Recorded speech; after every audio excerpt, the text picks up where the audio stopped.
Hello and welcome to Millennial Musings. I am Isabella. And I'm Gladys, and we are just two opinionated millennials who sometimes make dumb mistakes. What we want to do here is share our experiences and offer the advice that we wish we had received. Exactly. And disclaimer, we are not therapists or life coaches, and we have no actual criteria to be giving advice whatsoever. But we could be your new bestie or big sister, so just sit back, grab a cup of coffee, and get ready for some millennial musings. Happy New Year! Happy New Year! The year is 2008. You're preparing for a party at the local youth house that you hope your crush will be at. In the background, 7 Things by Miley Cyrus is playing.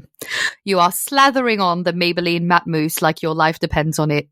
It's at least one shade off, but you don't realize that yet. The outfit for the night? A skirt, your best pair of capri leggings, and of course, some flats. You've straightened your hair within an inch of its life. You whip out your bubblegum-flavored roll-on lip gloss. You also haven't eaten in 2 days because the glossy magazine you spent your money on told you that when you're hungry, that's just your body trying to trick you, and you need to drink a glass of water. It also featured a picture of Jennifer Aniston on the beach with a big red circle around her stomach and the caption, "Pregnant or just fat?" Okay, I think that's enough for this throwback. We thought it would be a nice intro, but now we've kind of traumatized ourselves a little bit. Of course, it is not 2008, thank God. But for this episode, we wanted to look back on what it was like as a teenager growing up in the 2000s and the impact that this has had on us as millennials now in the grown-up world. Yes, thanks Gladys for that great intro, because I can smell my €3 Kiss Me perfume that I bought in the drugstore. It was like a weird set of 5 different mini perfumes. They smelled horrendous. Each had like a different color. One was orange, one was purple. Yeah, that smells in my nose now. But I just thought because when we were talking about doing this episode, I was thinking, what actually happened in and around the year 2008? Like, first of all, how old were we? I was 14. How old were you, Gladys? I was 17. 17. Yeah. That actually sounds like our age difference is a lot bigger than it does now.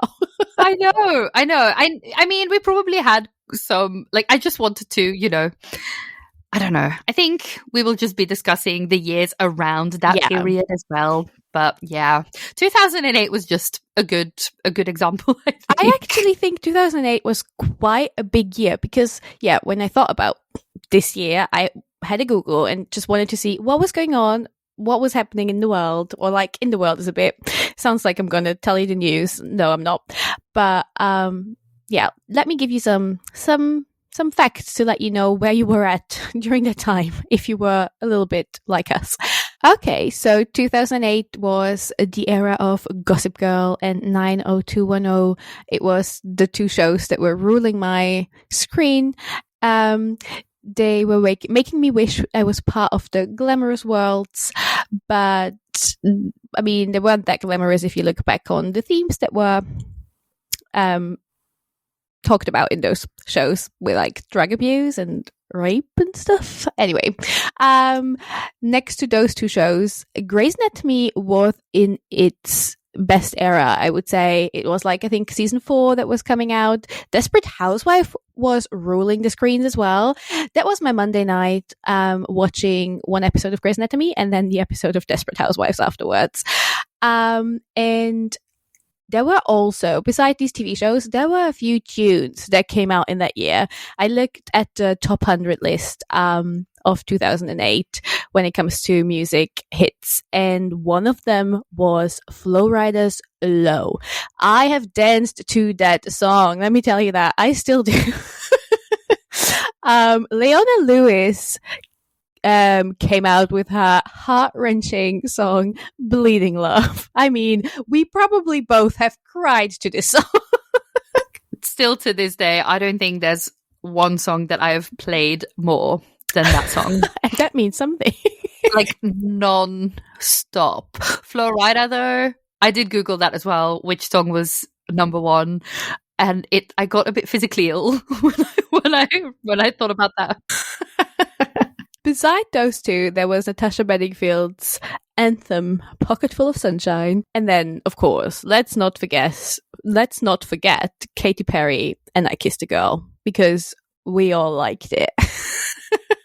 Beside all that pop cultural stuff, it was also the year after the debut of the first iPhone, which was a lot heavier than the iPhones are now.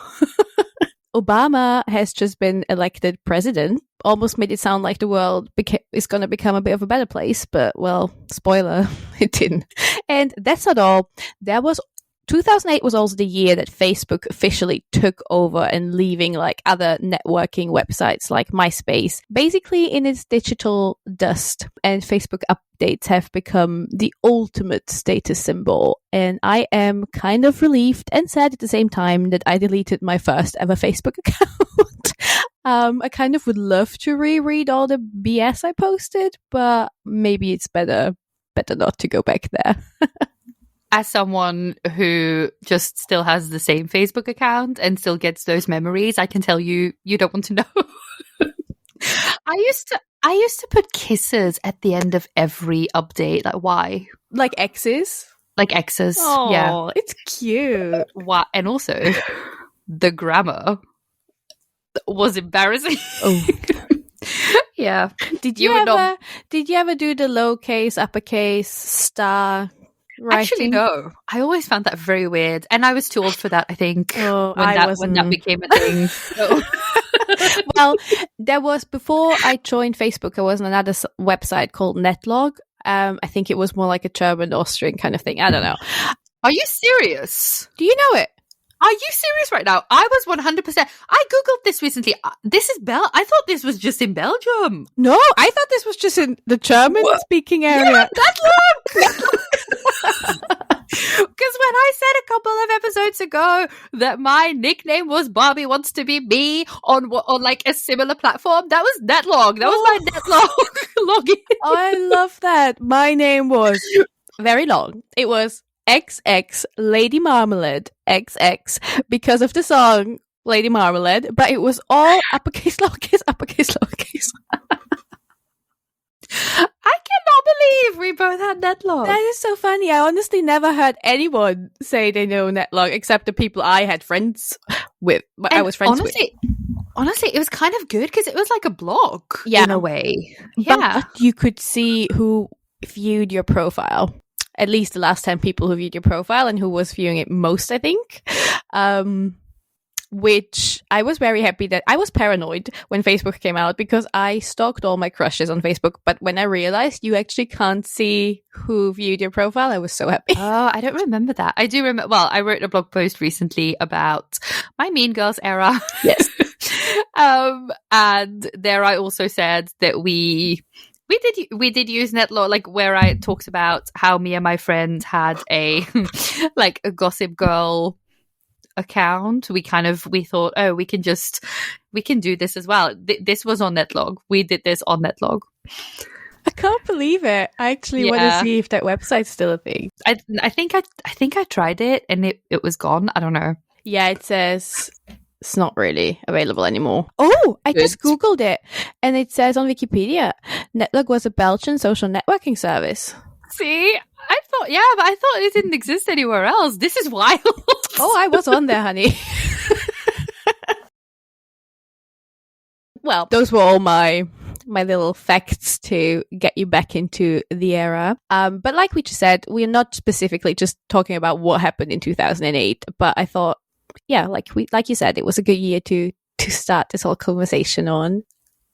Okay, so what is the first thing that comes to mind when you think back to that time of your life? Anything in particular? Yeah, quite a few things, but I think obviously, and I think everyone or most people who have been a teenager will probably confirm this, that everything is just so dramatic.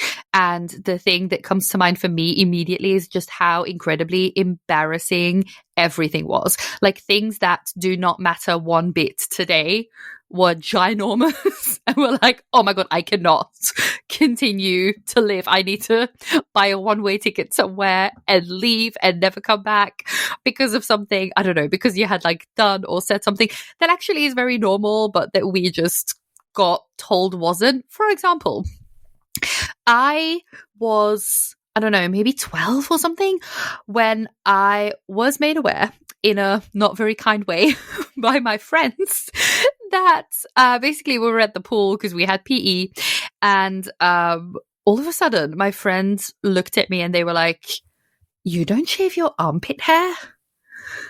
And I, until that day, had never been aware that people shave any parts of their bodies. I had never even considered that. And they just shamed me so much. And they were like, I cannot believe this. That's disgusting, blah, blah, blah. And then, yeah, from then on, I shaved every inch of my, of my body until, of course, I realized that it really doesn't matter that much.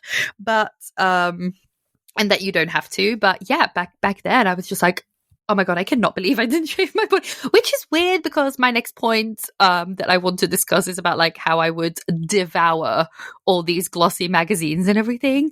But, well, actually, maybe not at that age. Maybe that was right before.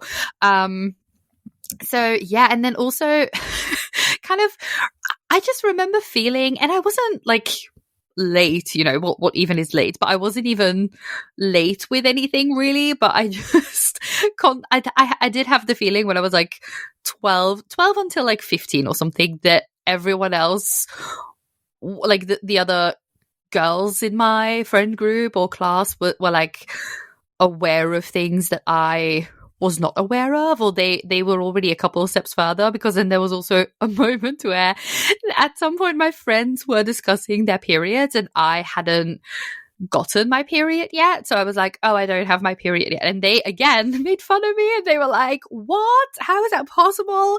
And I was, like I said, I was not late or anything. And then literally the next week I got my period and I went to school and I was like, oh my God, I'm one of you now. I got my period. And no one believed me. They were all like, yeah, probably. Okay. Yeah, right. And none of them believed me. And I felt so bad. And I was like, oh my God. And those things were just the worst things in that moment. It just seemed like your entire life just depended on whether or not your friends, you know, believed things like this, or like thought that you were cool, or yeah, I don't know, just the embarrassment and the constant like, who do I want to be, and like behaving in a certain way or saying certain things to think that because you think that that's a cool thing to say or do. That's a big one. Yeah, I feel you there. But especially with the saying things and you think you're cool when you say that. Like, I had a phase when I was like, I think 12 probably, or 13, and I just heard about the word gay. Maybe 11 or 12. And I don't know. There was some conversation with my brother and my mom. I don't know. And I was like, oh, that's so gay. And it was nothing negative. I don't know what I have no idea why I said it. My brother just looked me dead in the eye and was like, do you even know what that means? That makes no sense. Why are you saying this? And I learned and I never used it again. But like, it's so cringe thinking back of how little you just know. But then about the embarrassment thing. So the whole period stuff and all of that, I was never really embarrassed to talk to with people at school or friends. But I had some moments where I think back now with my mom, like, if I would have been my parent, I would have pissed myself because I was just such an idiot. So, one time I had this friend in my village that I went to primary school with, and she was 1.5 years or 2 years older than me.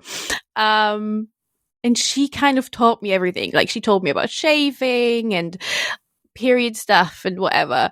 But, and like, I think I went shopping. Yeah, that's where I want to go with this. I went shopping with her and her mom to like some Poundland kind of shop, I think. And with the little money I had at that time from wherever, I think I was 14, I bought my first thong. I can remember how it looked. It was yellow, neon yellow. And and I had that one, and I didn't want to put it to my usual underwear, so I always washed it at her place. The complexity I went through, and then I was hiding it in like a little piggy bank that I had, and I had the key to that piggy bank, so I could open it up. It was like, I don't know, it was like a diddle thing. I don't know if you know diddle, like that weird mouse where everyone, yeah. Of course I know diddle. Exactly. And I had one of those where you get the key with it, and I was hiding it in there. And then one evening, I was just putting it back because it's been freshly washed. And my mom was walking in my bedroom, and I really quickly went like, oh no, and I put it away. And she was like, what do you have there? What was that? Thinking I'm hiding alcohol or cigarettes or drugs or anything horrible.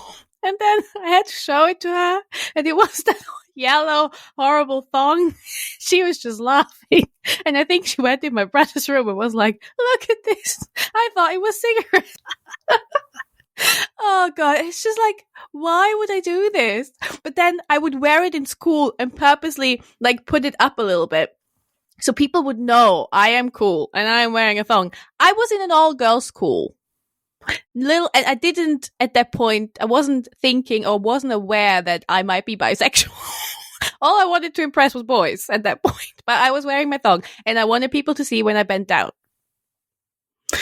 Yeah, that look is that brings back a couple of memories for me. I never did that though. I was fat. I could not get away with that. But this reminds me so much of that iconic Lizzie McGuire episode where she wants to go buy a bra, but she like, my mom will get too involved and she will make it a whole thing, so we have to do it in secret. And they make it this massive thing where it's like, we secretly have to go and buy our first bra. And then she realizes, I need help. I need my mom there. And it's so dramatic. Exactly. The drama and the effort and the lies you come up with because of something so small. It was never an issue. Like, it was fine. After that, it was in my normal underwear drawer. Oh. I mean, don't get me wrong. After a while, I was hiding cigarettes. But that's a whole other thing. Not then. Yeah, no, I wore a thong once for maybe 10 minutes, and it was the worst 10 minutes of my life. I hated it so much. I don't want a robe between my bum cheeks. Oh God, I'm glad we put all those visuals now into our listeners' minds of us wearing thongs. You're welcome. You're welcome. Yeah. Yeah. A massive thing that I also think about when I think about my life as a teenager is magazines. I would spend all of my money on like piles and piles of glossy magazines and just consume all of that rubbish, honestly. And like, some of it was quite entertaining. There was maybe a nice article in there once in a while, but overall it was like, either it was these Q&A things, you know the ones like, oh, I kissed a boy and I think I'm pregnant or something. But most of the time it's like, basically I spent money on something that constantly told me I was ugly and I needed to change. And also thinking about this now, especially those like tabloidy magazines, but also for teenagers, like it's just so weird, and that it was completely normal. And I mean, it still happens, but that it was completely normal to like put pictures of thin women in bathing suits, of course taken without their permission, in those magazines, and then add a title like "whale spotted at this beach," and then just an entire chunk of text discussing how appalling she looks and how she could possibly have let herself go like this or something. And I would like cut these out, and or the ones that they did approve of, which was then of course like the very, very thin women that they did approve of, like, you know, your Paris Hilton or whatever. And then I would cut them out, hang them on like my mirror or something as some kind of motivation. And that also kind of made me think about celebrity culture in general. I feel like back in the day, that was such like, Paris Hilton was like some kind of goddess. Like she ruled the world. And of course you now kind of have the equivalent with the Kardashians and everything. But I feel like back in the day, celebrities were seen as this kind of weird species that had to be observed and analyzed. And now maybe, and I might be wrong, but I feel like now with, of course, the internet and influencers and things, like there's also kind of an in between. Like it's, like you're not either Britney Spears or like a person who is living their normal life. Like you can be a public figure or in the public eye or have a larger following without it getting to that level of like scrutiny or whatever. Not to say that people who do have like a large following don't deal with that in a different way, but yeah, I don't know. It just seems like back in the day we saw celebrities as something so like as people from a different planet, basically. Yeah. Yes, I think like through social media and the internet, like you said, celebrities could take on a bit more control of what they want to show of themselves, because back then, I mean, paparazzis are still a massive thing, but now celebrities kind of hire they maybe did this back then as well, but like hire the paparazzi to show them at certain places. Kardashians are constantly being talked about how they hire their own paparazzi, but back then, I mean, paparazzis are still very aggressive, but back then, that was the only way people could know about celebrities, what they're doing when they're not on a special event where they're going to present themselves anyway. So yeah, it was a whole different thing.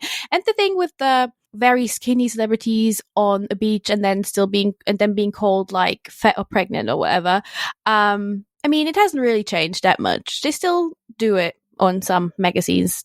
Nowadays it's more like the trashy magazines, but still, I wonder when people will learn.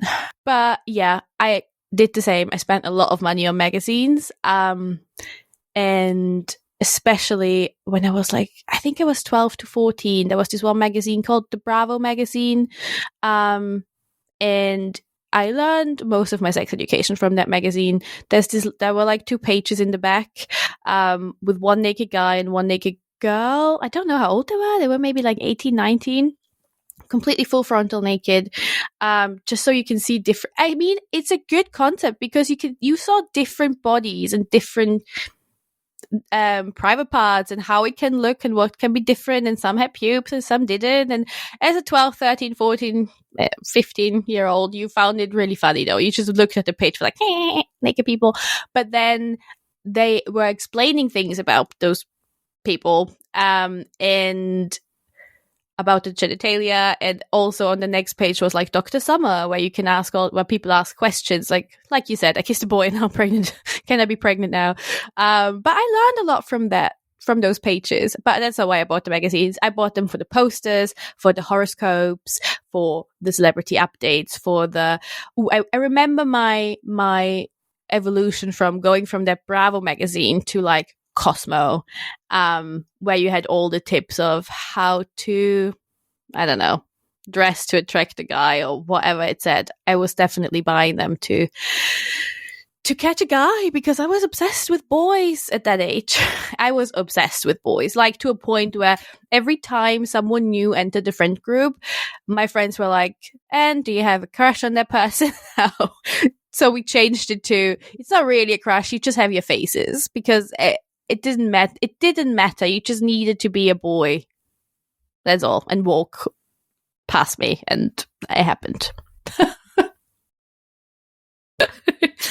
It's interesting that you say that about the, like, kind of the sex education thing, or like the seeing different body types. Yeah. Well, the interesting thing is that like we have a very well-known magazine in Belgium, Flair.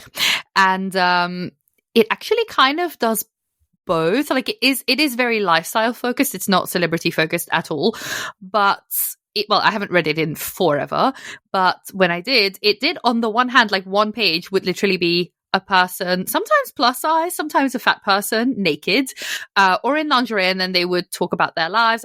Of course, 9 out of 10, it was like, I'm fat and I hate it, but but sometimes it was also like, I'm comfortable with who I am and I just love my body and whatever. So then, yeah, that's actually a really good thing to show these different bodies. But then literally on the next page, it would be like, now get ready for that summer body. And here's how so it very much did both. But also, I don't know, it's, yeah, that's also one of the things of, I don't know, growing up as a as someone who reads these magazines that are targeted towards women, there's a lot of different extremes in there as well, I think.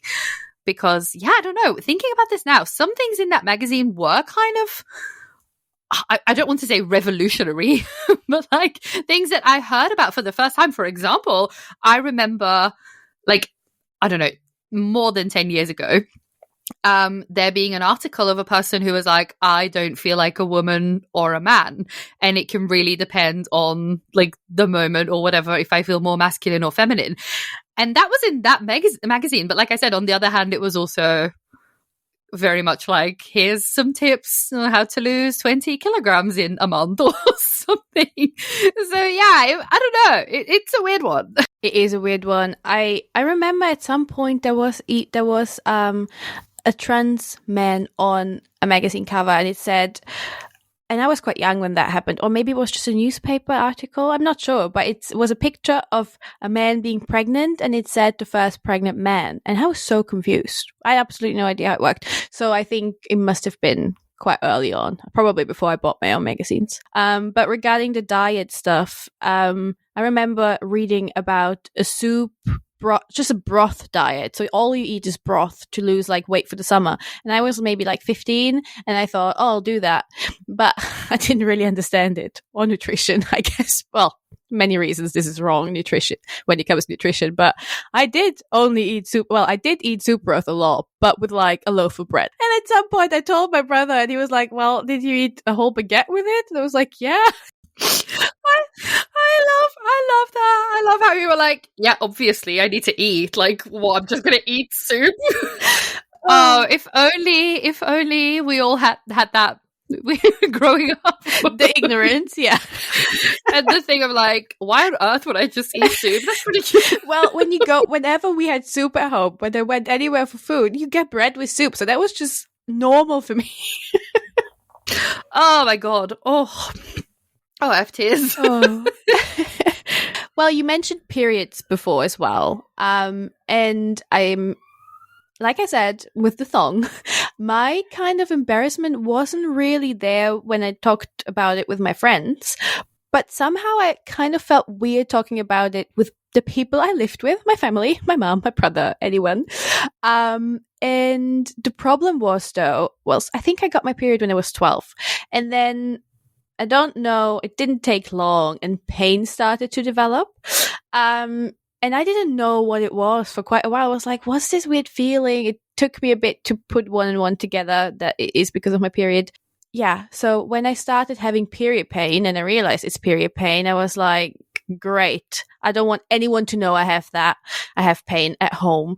So I did weird stuff, like I needed a hot water bottle, obviously, but I didn't want anyone to see that I needed it for that. So I just did things like take a kitchen towel or a normal towel and just make it really hot with hot water from the tap and just put that on my belly, which lasted maybe, I don't know, a minute. I mean, I took a lot of hot showers, which fine. No one was questioning me showering. But then when I was just lying on the sofa, I needed something to ease the pain. I didn't take painkillers at that point. So do you know those little hand warmers where it's like liquidy and you snap a little thing and then it gets hot and it gets warm?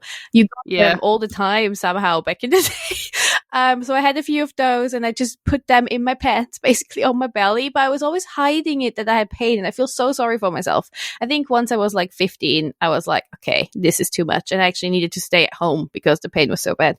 And then obviously my mom and everyone knew. But the first year or two, I was just like, I don't want anyone to know. And I don't know why, because I did tell my friends, or at least I asked some people in school, is this normal? Because like I didn't know it was.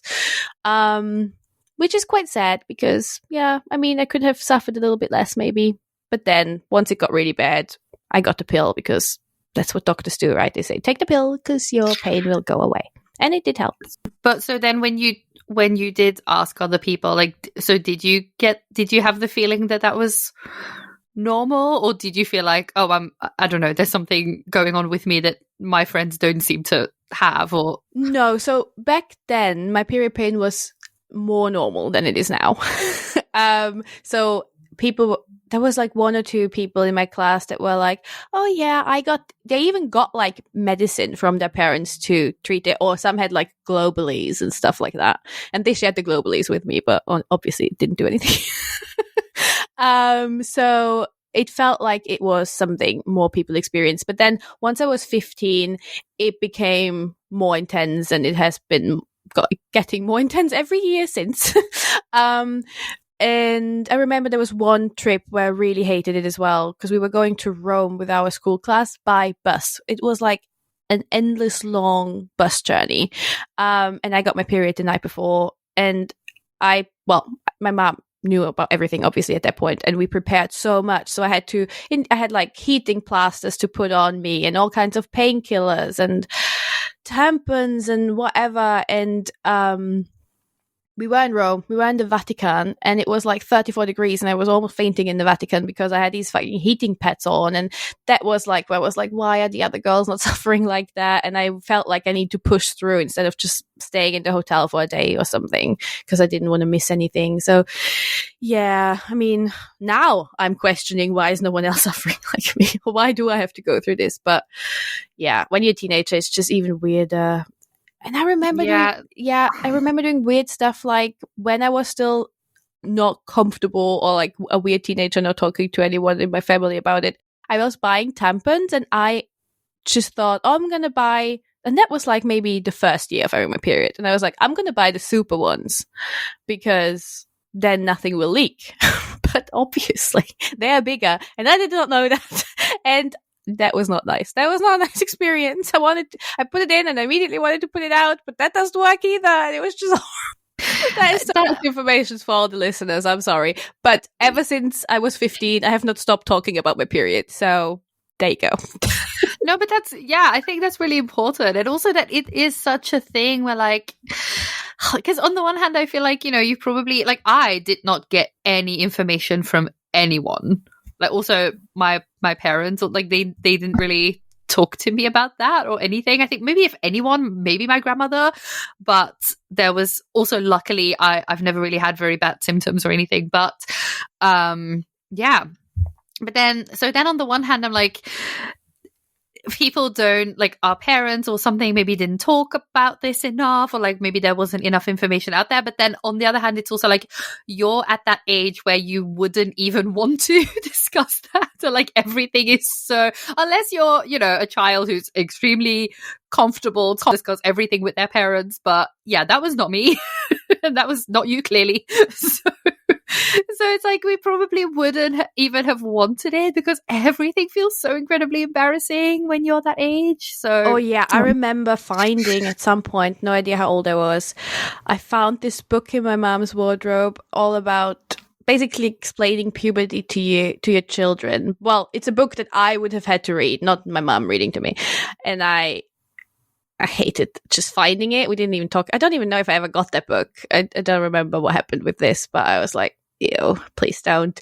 But then in school, when we were like 14 or so, or 13, I don't know, we had like 2 days where we went to a place and people were explaining things to us about, like, I remember them putting a condom over a big wood penis. And we were allowed to ask questions anonymously. But yeah. It is also so awkward. It's such an awkward stage, honestly. Also, well, speaking of, you mentioned boys earlier. So yeah, of course, as we said, during that time, everything is so incredibly heightened and everything is a lot more dramatic and intense. So I did definitely want to bring up that as well, like crushes and, love. Because I honestly have never felt anything more intensely than, when I was a teenager, but then also the heartbreak I experienced when I was a teenager. And I'm thinking of one specific story here, was unlike anything I've ever experienced. Like, that's not even an exaggeration. Even now, I'm like, I have never been in more emotional pain. And that's not because what actually happened was, bigger or worse than things that have happened since. It's just the way I experienced it was just so incredibly, like, it just destroyed me and it just controlled my entire life. And actually, I was listening to a podcast called How to Fail by Elizabeth Day. Well, we've discussed her before. She's the one who wrote the book on friendships that we discussed in our friendship episode. And she interviews people, a different person every week, and then they talk about things, well, how they failed and how the lessons that taught them. And the episode with, well, she's a favorite. She's someone that we're a massive fan of here at Millennial Musings HQ, Dolly Alderton. So in the episode with Dolly talks about like how sometimes her friends make fun of her and are like, oh, you're so close with your family and your dad is such a nice man and you're like, you and your dad are so close. Why do you make such horrible decisions with men and why do you like such horrible men? And she has this theory that I was like, yes, this is so true, that we tend to think that like the decisions that we make as adults in our romantic relationships or like our attachment styles or, all of that stuff has to do with our parents and how we grow up and everything. And yes, to some extent, 100%, if things happen in your childhood or within your like family dynamics, it will have some kind of impact on that, most likely. But she also said, if you have like a couple of very intense experiences during those years that can have just as much influence on your self-worth, if not more. And I was like, yes, that makes so much sense because you can have a very stable home, a very good relationship with your parents. But then if you get treated horribly by someone you're hopelessly in love with at such a vulnerable age and you actually get shown by that person that you're worthless when you're still so very much trying to figure out who you are, like, yeah, that will have an effect, obviously. And I never really thought about that. But I was like, yes, of course, that is something that you will take with you as you get older. I think that's a really good point. Because when I don't know what my attachment style is now. That's a whole other episode going into that part of my psyche. But when I was like, I don't know, 14, 15, something like that, and a lot of girls around me, a lot of friends of mine had like boyfriends and their first kisses. And I was always like, oh my God, I need to keep up with them. Like I'm late. I'm not doing any of that. Thinking back now, I was like, you're never late. You just do everything in your own pace. And that's the advice I would give myself as well. But you're 14, you're 15, you're very stressed about these things. And I was always like, why do they all have boyfriends? And I don't have a boyfriend and no one wants to be my boyfriend. And I was obsessed with boys, but I think it was because I was so insecure about not having any real with quotation mark, like connections with guys. And I was also really shy at the beginning when it comes to boys. I remember when I was like 10 or something, being at my aunt's place and my cousin had his friends over, I wouldn't want to really be up with them. Or maybe I was like just the age of 11 to 13 where I like realized, oh, there are boys and they are like that super human thing. I don't know. I just didn't want to be upstairs with them because I was like, I don't know how, like it would just overwhelm me so much. And then obviously I got older and it got easier. Like easier. Yes, I was just talking to every boy I could find, basically. It was my insecurity, and hence I think that's why I got a bit obsessed. And I was like, they're obviously not interested in me. And I had unfortunately one experience when I was 13, 14, where I had this crush on this boy from my village. And then my friend, you know how we are. We're like, you are as a girl at that age. You're like, oh, let's just call and see if he says anything. And we did call, and my friend was on the phone, on my phone, calling him, and he told her he doesn't want to have anything to do with me. Well, no, he didn't say that. He said he doesn't want to be my boyfriend because I am black, which was, when you're that age, quite a kick in your stomach. But then turns out literally a week later, he had a girlfriend, the only other black girl from my school. So that kind of calmed me down. He just wasn't into me, I guess. But then that haunts you for a while. And then I remember though we were so part of our going out as like 14, 15, 16-year-olds was like going to proms of other schools in your area, basically. You buy a ticket, you can go to the prom, and that's just how you go out.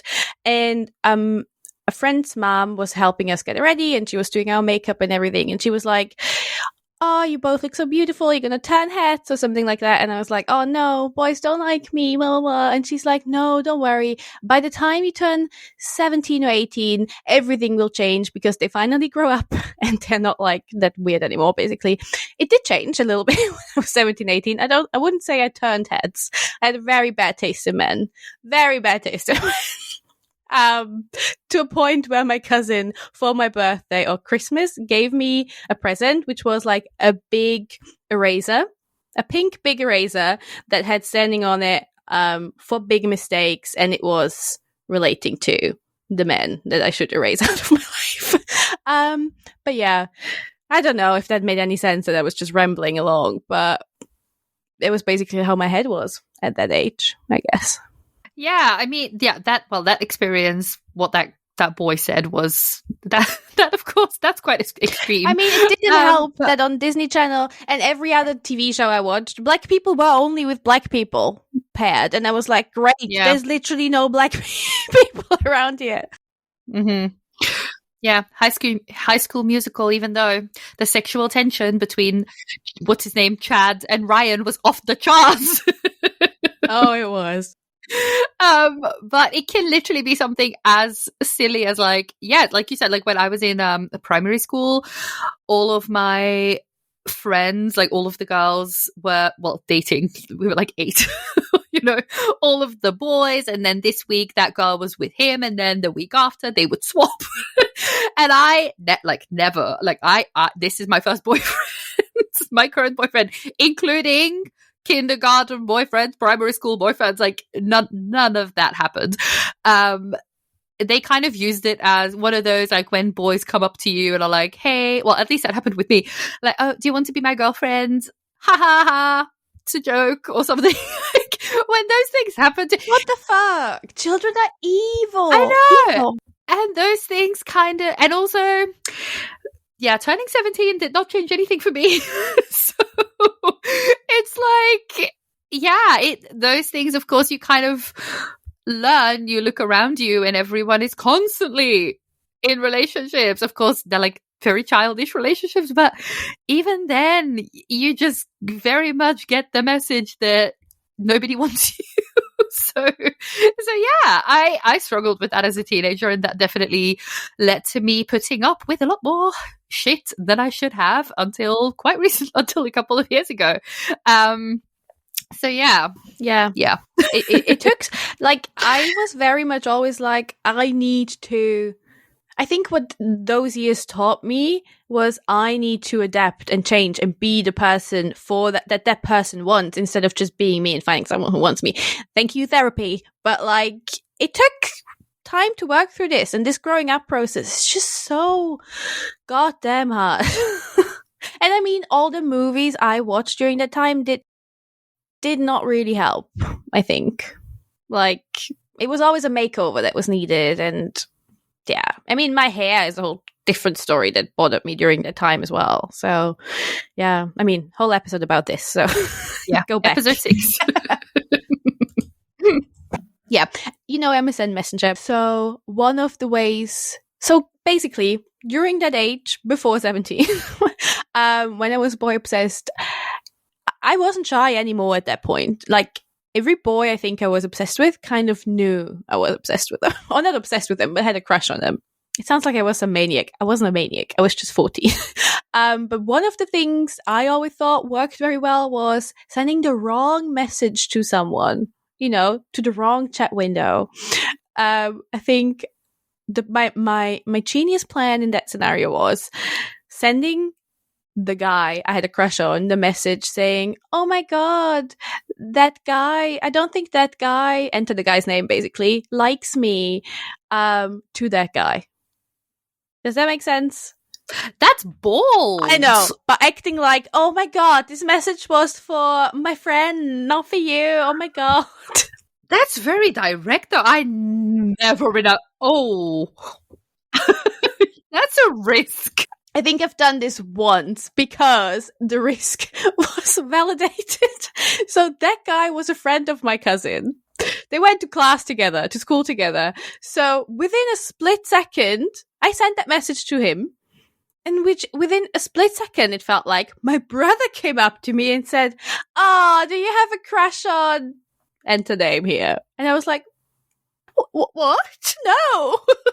So it turns out my brother was just on the phone with my cousin, who was obviously also an MSN. So that guy messaged him, or maybe he was with that boy. I don't remember, but the news traveled fast, and I was embarrassed. That's the only reason I remember that scenario. I don't know what else I messaged boys, but yeah. But that's a great example of what I mean, where like something like that would happen and it would literally, like, you would feel like your entire life was over. Yeah.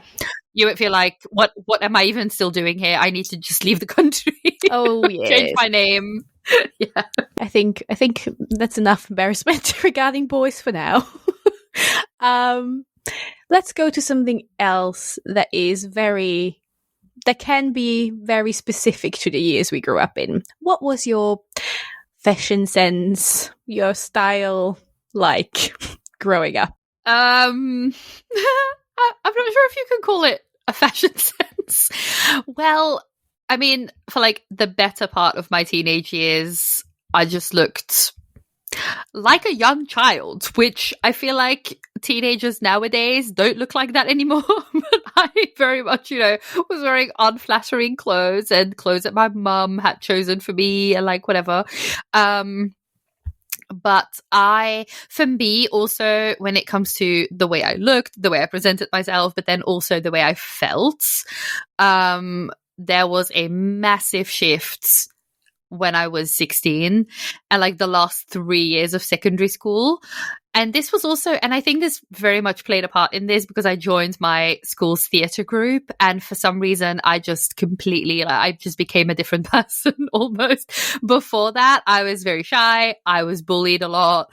I was, I've always been fat, so you don't need more than that to be bullied in school. And then those last 3 years, I really came into my own. There's this James Corden once said, and I know he's not the most well-loved person on the planet, but he once said this thing that that really resonated with me. And he said, if you're the kind of child that is an easy target, either you make yourself as small as possible so that you become invisible, or you try to become invisible, or you make yourself as big of a target as possible that people get intimidated by you. And that is 100% what I did. I reached that stage where I was like, oh, you're going to talk shit? I'll give you reasons to talk shit.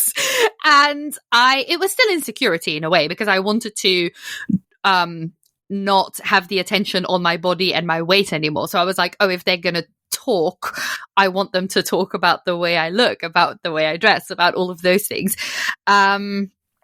So I would wear, like, when I think about this, I would go to school in like a massive, gigantic pink petticoats. I would wear, also, this was when also 2008, which I realized was not on your list and which literally changed my life. But The Fame came out, the first Lady Gaga album, and she had this, back in those days, she had this like this bow, but it looked like it was made of her hair. So like it looked like it was part of her hair. I had that. I don't even know where I got that stuff, but I had all of those things, like the massive bows that she was wearing and everything.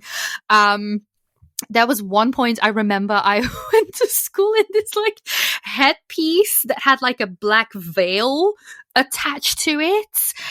Oh, I love you for that. That's amazing. To help you visualize the contrast between me and everyone else at my school, literally picture Moira Rose in Schitt's Creek.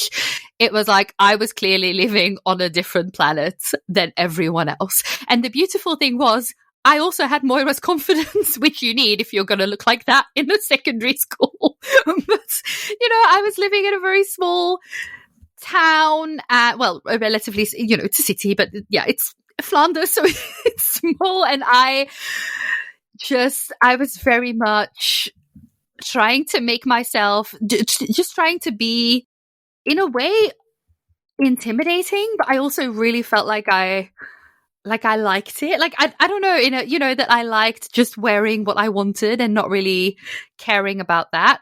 And I am kind of grateful that I kind of developed that, because even now as an adult, people sometimes go, oh, I wish I could change my hairstyle, but I'm scared, or like, oh, I want to buy this dress, but is it too much? And I feel like I went through all of that. I went so incredibly overboard that like nothing is too much for me. And I could never be embarrassed anymore by something like dyed hair or like a dress or a coat or something. And I am kind of grateful for that, because I realize now that it's a very precious thing that like, I don't know. I definitely, it was, I don't know. It was, it was interesting. I love that though. That sounds like part of a movie, honestly. It's great. Oh my God. I was such a, I was just living that extremely dramatic girl in a small town life. It was, I don't know. It was so. And I don't know, I wanted to mention Lady Gaga as well, because she had a very big impact on my life.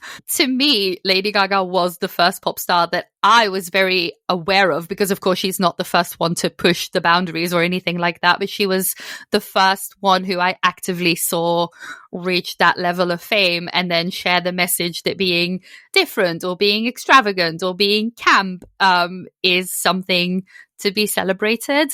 And as a teenager in a family and in a town where I always felt like that was considered a bad thing, that was monumental for me. So yeah, I don't think any album has had a bigger impact on my life than Born This Way, the third one, which came out in 2011. I would play it like on my old CD player and be like, one day I'm going to get out of here and live that life. Well, and you did. I did. And I mean, honestly, nothing against the city. I like my hometown, of course, but it wasn't for me. It really was not for me. So do you think being a teenager now is easier than when we were teenagers, or do you think it's more difficult? So I think it's no end yes.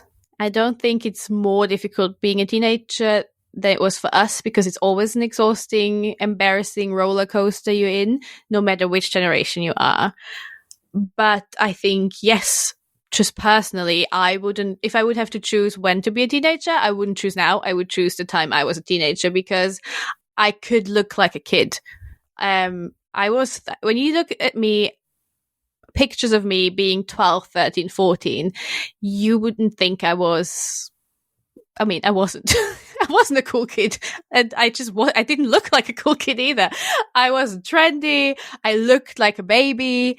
People only now think I'm 25. So, it's just right now, everything's so public and you have to be a certain person online. And I don't even know when you start doing all the online stuff, but it just seems exhausting, because back then I didn't know what to buy that was cool, because it wasn't really advertised anywhere. I saw a girl maybe having that perfume and I wanted it, but I didn't constantly have the thing talking to me. You need now these shoes and these socks. Like, the detail of things you need nowadays to be cool just seems a lot. And I look at those girls on TikTok and Instagram. I don't look at those girls. I don't even know. I don't follow anyone who's 14. But whenever you read an article of like 14-year-old girls on Instagram, it's like, you look older than I look now, and I'm almost 30. Yeah, I'm glad I was a teenager when I was a teenager, where I could just be me. Be weird me. But what I wish I would have had is the TV shows and the knowledge teenagers can have now. Like, you just go on YouTube, on TikTok, and you can find all the explanations about your periods.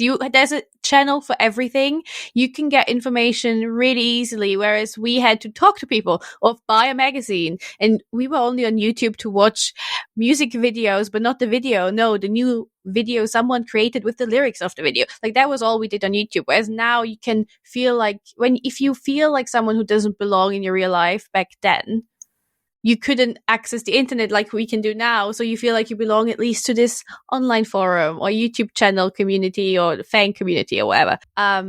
So I wish I would have had that and the Netflix shows where there is more diversity. Yeah. I mean, yes, I agree. Like when sometimes I say that I wouldn't want to, I don't know, because yeah, I go back and forth because sometimes I'm like, oh, I would not want to be a teenager now. And then I mainly think about social media because it can be such a horrible place for especially young people. But then again, I think about the like message that we got as teenagers and the magazines and everything, and nobody ever questioned it, or at least we didn't see anyone question it, which now maybe on social media, at least that happens. Or like many things are better now as well. I mean, if I think about my secondary school experience in those days, I was a target, but I cannot even imagine having been openly queer in that school during those days. In fact, one of my best friends is quite a bit younger than me. He's like 7 years younger, and he did go to the same school. So, but we were so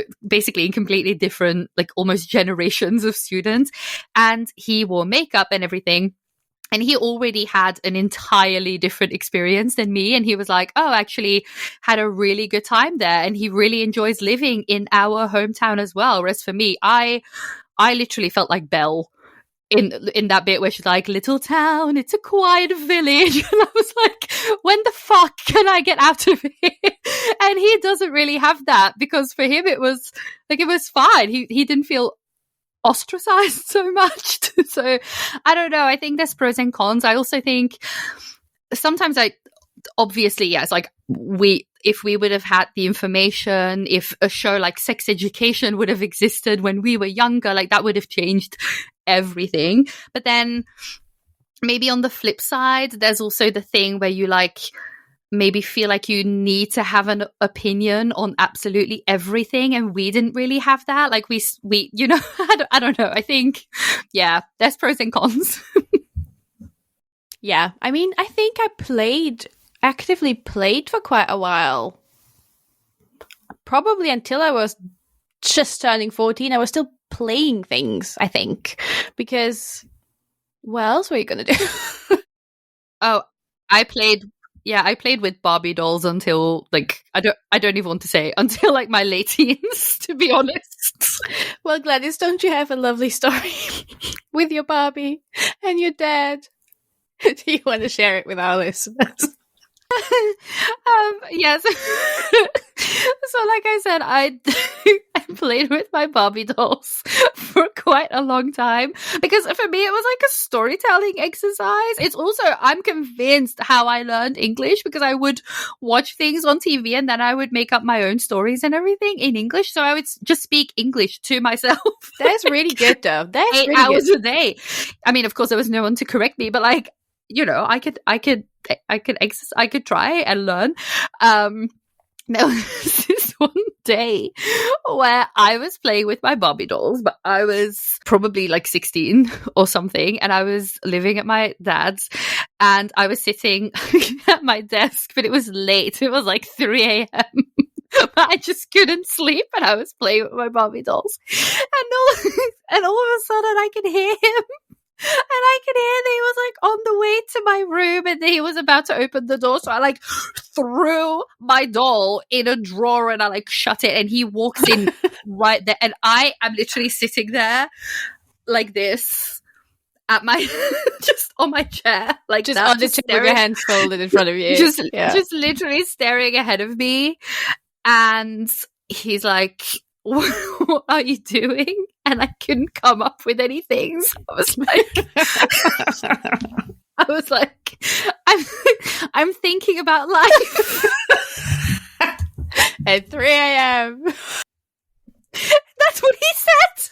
He was like, in the middle of the night.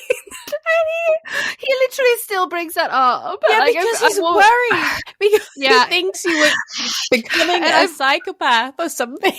Oh, I've always been too embarrassed. Actually, now I would tell him. I hope he listens to the podcast. It would explain a big event in his life to him. I cannot believe you remembered this. I don't even remember telling you. It's my Roman Empire. Okay. Okay. We had to catch our breath. But we're back. Gladys, are there any tips, any advice, anything you would like to say to your younger self? Yes. Besides, tell your father what you're doing. Oh my God, I'm literally crying. Yeah, there's a couple of things. Because, I mean, of course, I could go like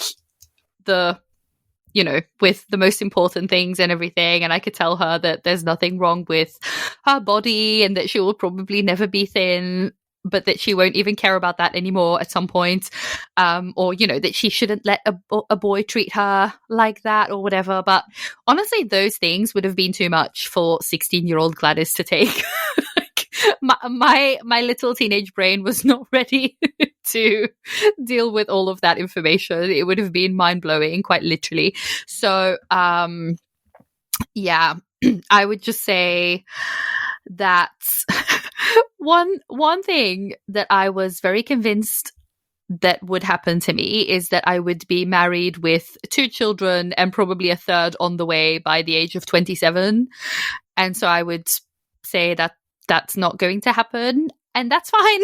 You're okay with that? Probably would say you prefer it that way. I do, very much.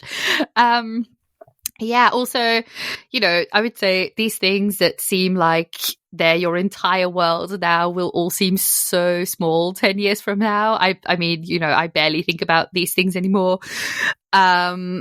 Or these people, honestly, most of the time. Who back then it seemed like those people were going to be in your life forever, or like if you weren't popular with those people, that was going to basically like be what your life was going to be like forever. Also, I would tell myself, you're not a hustler, and that's okay. Because I thought that I was going to be Miranda Priestley in The Devil Wears Prada and just have like my own company, be a CEO, be a millionaire, until I realized that you basically have to work day and night, and that I'm not willing to do that. So yeah, that's fine as well. I was convinced I was going to be rich. Well, it can still happen, Let's not just completely bin that idea. I would say though that I just would want her to never lose that I don't care what you think mentality that I had at 18, because I just think it was just so great. And I think we should all be like, how old was I? 16, 17-year-old me walking around with that black veil at school. We should all have that sometimes. We should all just channel that sometimes. So yeah, I think that would be it. Well, if I would have to tell myself something, it probably would just be that just keep going. You'll always be fine. There are ups and downs, but honestly, don't question any decisions you want to make, because it's fine. The things with the boys will calm down. There will be some girls in the mix at some point. I think I was really not that reflective as a teenager, and maybe I would tell myself to be a bit more calm, because I was stressing about everything. Once I stopped stressing about puberty stuff, in my early 20s, I started stressing about a whole different level of things. So I would just tell myself to just turn it down a notch, maybe. Yeah, that's the thing. I mean, of course, there's so many things that we've learned now. There's so many things that we still have to learn as well. But in a way, it's also like, I don't know. In a way, I feel like I wish I could have known all of those things, but you also kind of need to go through that. Yeah. Yeah. It's such a weird period where I feel like, how did I even get through this? It's just so weird when I think about that this is not that long ago and it was just a completely different world. I feel like, I mean, I would go to like the video rental store and then just rent some cassettes, and then I don't know, like just all of those things, like only being able to use the Wi-Fi with like a USB that had to be shared between me and my mum, or like Or a cable first, or like counting the text messages you're sending and being scared of going over it. I actually, when I started going to school that was like half an hour by bus away from where I lived, I used we had like a paid telephone in that school, in like the corner of a hall, and I used that to call my mom because I had no minutes left on my phone. Like it was a wild time. It's scary how quickly everything just evolved. I know, like the fact that that was our teenage years, just being like, oh, I can only send 3 messages because otherwise my phone bill will be through the roof. Yeah. And like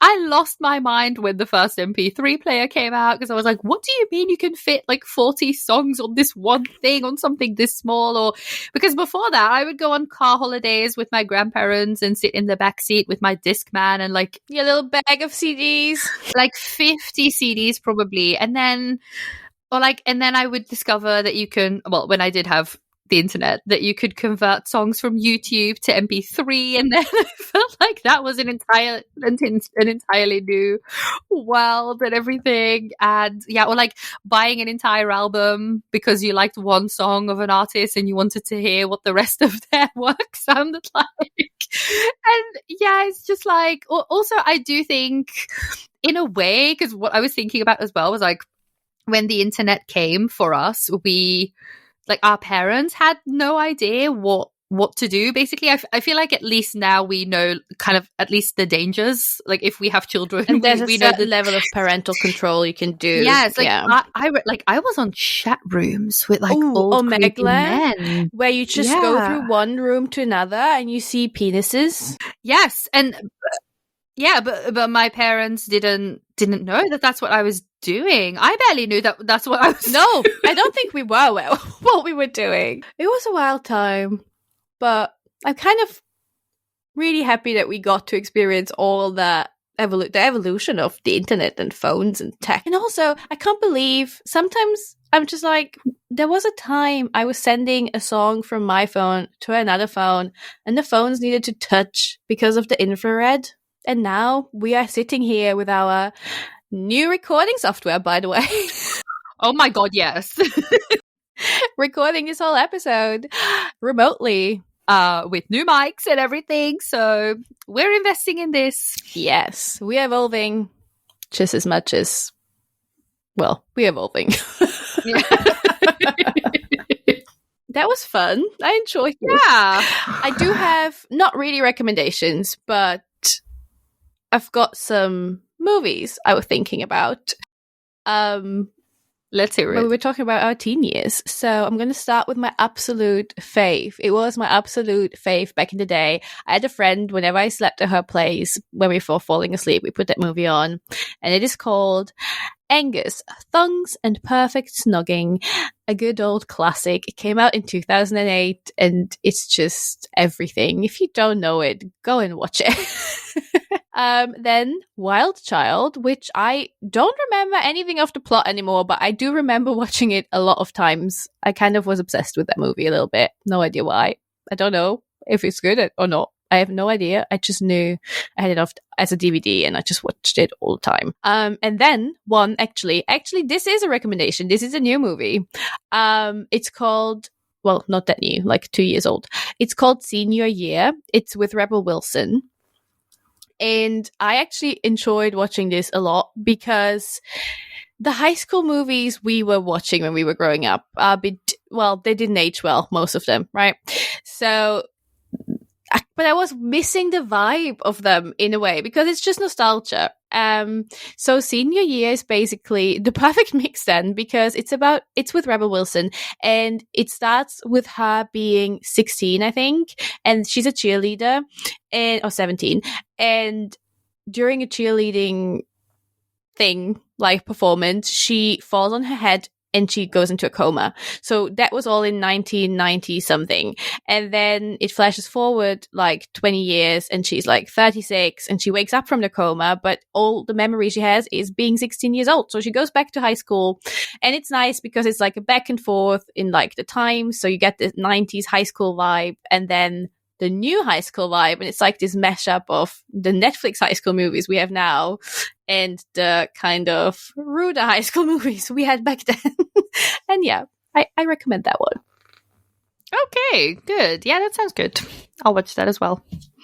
So in the last episode of 2023, we mentioned one new feature of... Is feature the suitable word for this? Yeah. One new feature of our episodes in the new year is the highs and lows section that we want to add to an episode where we just talk about, well, as the title says, the highs and lows of what happened in between the last two episodes. So we're going to start this today. And Gladys, do you want to start with your highs or your lows or both of them? Yes, I will do it chronologically. So I'll start with the low, which is that I was quite ill the week before Christmas. My grandparents came to visit me, and by the time they left, I was just a mess. I had a bad case of the flu, I think, but I don't really, knock on wood, I don't really get ill that often, but I could not leave my sofa for a couple of days. I was just going from, when you're like, I could not even focus on crappy reality TV because I kept falling asleep and having these fever dreams. It was bad. So that was not the best. But then I recovered in time for Christmas, and so that is my high as well. I had a great Christmas. Christmas Eve was very nice and chill, just at home. And then on Christmas Day, I went to my boyfriend's family, which was great. There was a lot of food. It was just very nice. And I also, we had the week off at work. So I just, was able to rest, go for walks and everything. So I honestly did the thing that, the thing that people say you should do during that period, which is hibernate. And that's what I did, and just relax. And it was good. And I'm very motivated about this year, actually. I'm very, very excited. I have some goals. I have some dreams, some plans. So yeah. What about you? Well, I'm going to start with my low as well. And I'm going to be honest, my low was / is getting back at it. Like, I guess it is my high and my low in one.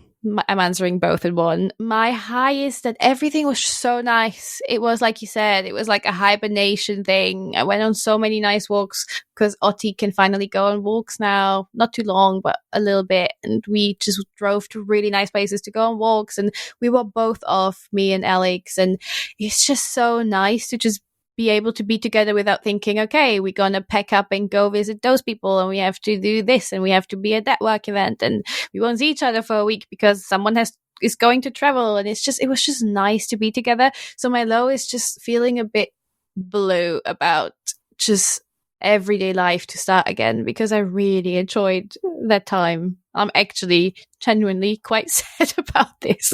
Like, I started work last week, but he's starting work tomorrow. And I'm just like, it's just really over now. And I really enjoyed it.